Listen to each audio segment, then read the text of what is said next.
A dented copper cup sits on the floor, scratched, oxidized, and easy to ignore. It looks like something you would throw away without thinking twice. But if you fill it with contaminated water and leave it alone, something invisible begins to happen along the inner surface. There is no sound, no movement, and no visible signal that anything is changing, yet hour by hour the metal begins to turn against the life inside the water. Not all of it, but enough to matter. At first, this sounds like one of those fake survival tricks that spread online, the kind that promise instant results with almost no effort. You have probably seen claims like drop water in this and it becomes safe, or ancient secret they don't want you to know. And that is exactly where this story starts to break apart, because the trick itself is real, but the claim surrounding it is where things become dangerous. Copper can reduce harmful bacteria in water, but the moment you say it kills everything, you cross from useful knowledge into something that can actually put people at risk. So the real story is not about a clever hack. It is about something far more uncomfortable. A material that works, a system that replaced it, and a world where millions of people still live in the gap between water that looks safe and water that actually is. To understand why, you have to start with what copper is actually doing. Copper is naturally hostile to certain microbes, not metaphorically but physically. When bacteria come into contact with copper, ions begin interacting with the outer surface of the cell. The membrane weakens, structural damage forms, and the internal systems begin to fail. The cell loses its ability to maintain itself and eventually dies. This is not folklore or tradition. It is a measurable, repeatable process that has been observed in controlled environments, which is why copper surfaces are sometimes used in places like hospitals to reduce microbial contamination. However, there is a critical detail that is almost always left out, and that detail changes everything. This process is not instant.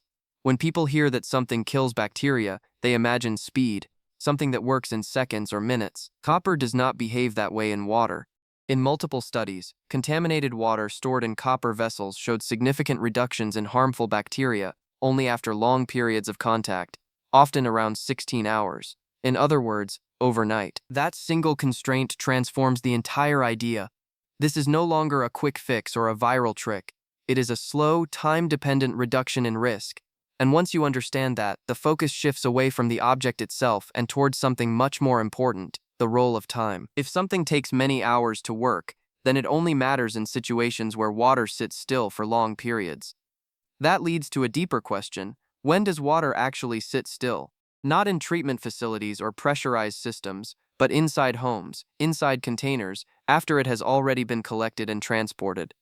Water is poured into a vessel and then used gradually over time, with people returning to it throughout the day. That period of waiting is where things become complicated, because water can start relatively clean and then become contaminated later through handling, exposure, or storage conditions. This kind of contamination is rarely dramatic or visible. It is subtle, gradual, and easy to miss. And yet those quiet hours are exactly where copper begins to have an effect. For centuries, people stored water in copper vessels without understanding the science behind it. They did not know about bacteria, ions, or cellular damage. What they understood was practical. Water stored this way often behaved differently and seemed less likely to cause illness over time.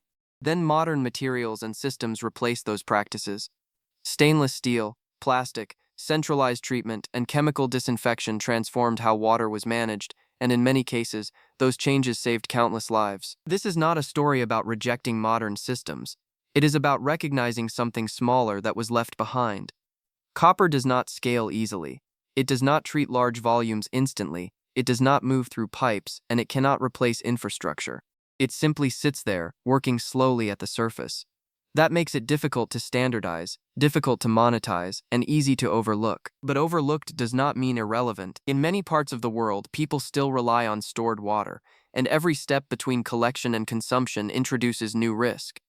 Water is gathered, carried, transferred between containers, and used over time. Each interaction creates an opportunity for contamination, often in ways that are invisible. In that context, even partial protective effects can become meaningful. This is where the story sharpens, because copper does not make water universally safe. It can reduce certain harmful bacteria under the right conditions, but it does not eliminate viruses, parasites, or chemical pollutants. It does not fix heavily contaminated sources, and it does not work instantly. The gap between reduces risk and safe to drink is where misunderstanding becomes dangerous. People naturally simplify information. When they hear that something kills bacteria, they often interpret that as complete safety. That assumption is where mistakes happen. The effectiveness of copper depends on time, conditions, and context, and outside that narrow window, its impact can be limited or even irrelevant. There is also another side to consider. While copper can be beneficial in controlled use, excessive exposure is not harmless either. Like many solutions, it exists within boundaries. Too little time, and it does not work effectively. Too much exposure, and it introduces different concerns. Understanding those limits is essential, yet they are rarely communicated clearly. This is why misleading claims can have real consequences. When people trust a simplified version of the truth, they may skip safer methods such as boiling or filtration. They may assume protection where there is only partial reduction. And when something goes wrong, they may not understand why, because the missing details were never part of the message. At this point, the story is no longer just about copper. It becomes a reflection of a larger issue. Why are individuals still responsible for managing water safety at such a granular level? Why does safety depend on storage, handling, and timing instead of being consistently guaranteed? Water safety is not just a technical problem, it is shaped by infrastructure, access, reliability, and trust. When those systems are strong, risks are minimized before water ever reaches a household. When they are not, people adapt. They boil water, use chemical treatments, rely on filters, or choose specific storage methods.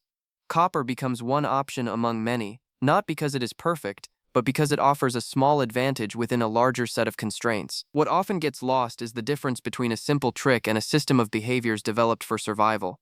These practices are not about finding a single solution, but about layering multiple forms of protection. Each step reduces risk slightly, and together they create a safer outcome. Another important detail is that water does not need to be heavily contaminated to cause harm. Sometimes the presence of a specific pathogen in the right conditions is enough.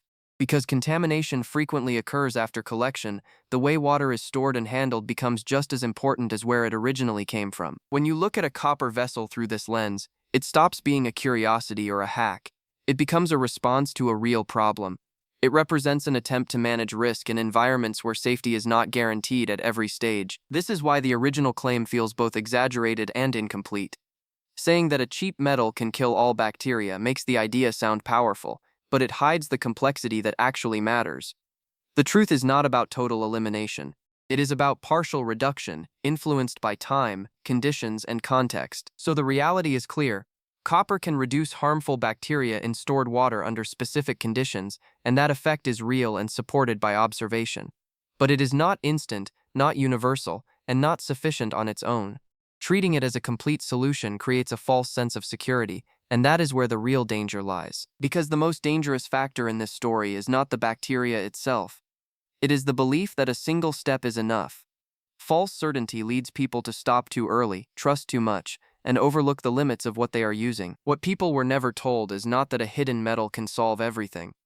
It is that water safety continues beyond collection.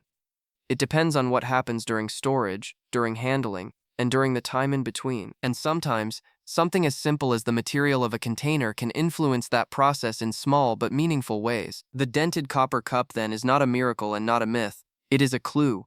It points to a reality where the line between safe and unsafe water is thinner than most people realize, where time and handling play a critical role, and where even basic materials can shift outcomes under the right conditions. It does not represent perfection. It represents the gap, and once you see that gap, you understand the real story is not about a trick that solves everything, but about a system where every small detail still matters.